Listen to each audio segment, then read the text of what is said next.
பேசிய எல்லாம் நேத்தெல்லாம் பெரியாரை வேண்டுமென்றே விமர்சிக்கிறார் சீமான்.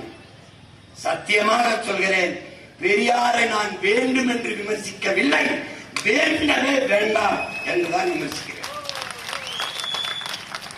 இந்த பெருமக்கள் எல்லோரும் என் உடன் பிறந்தார்களே, பெரியார் பெரியார் பெரியார் என்று பேசுகிறார்கள். பெரியார் பேசியதை பேச மறுக்கிறார். என்னை RSS பிஜேபி கைக்குள்ளி என்கிறார்கள். அறிவார்ந்த தமிழ் சமூக தம்பிதங்கைகளே, என்னரும் பெற்றோர்களே, RSS ஆங்கிலேயர்களின் வடமாநில கிளை திராவிடர் கழகம் பெரியார் தலைமையிலே உருவாக்கப்பட்டது.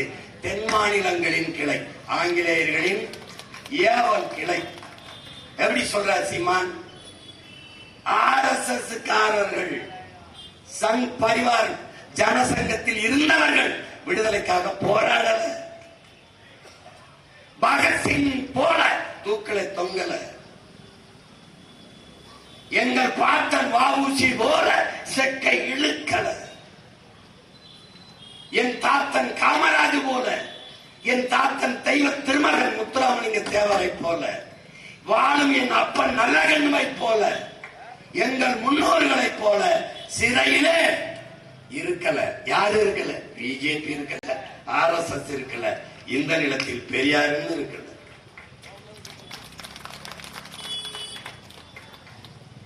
உனக்கு சந்தேகமா இருக்க? பெரியார படத்தை பார்த்துக்க சொல்லக்கூடாது, படிச்சுட்டு பேசணும். தம்பி,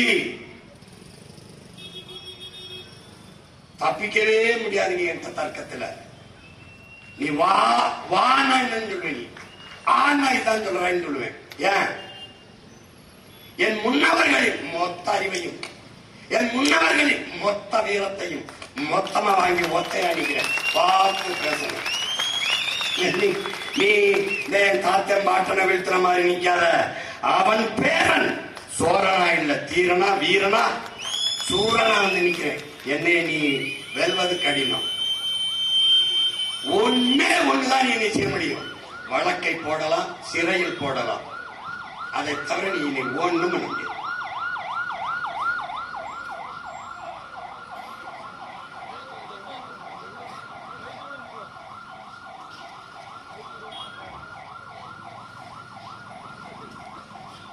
இந்த ஒய்ங் சங்க யார் புது தெரியுமா? இந்த திராவிடர்களுக்கு தான். நீ ஒண்ணுமே செய்ய முடியாது. என்னைய செய்திகளை உடனுக்குடன் தெரிந்து கொள்ள உடனே சப்ஸ்கிரைப் பண்ணுங்க.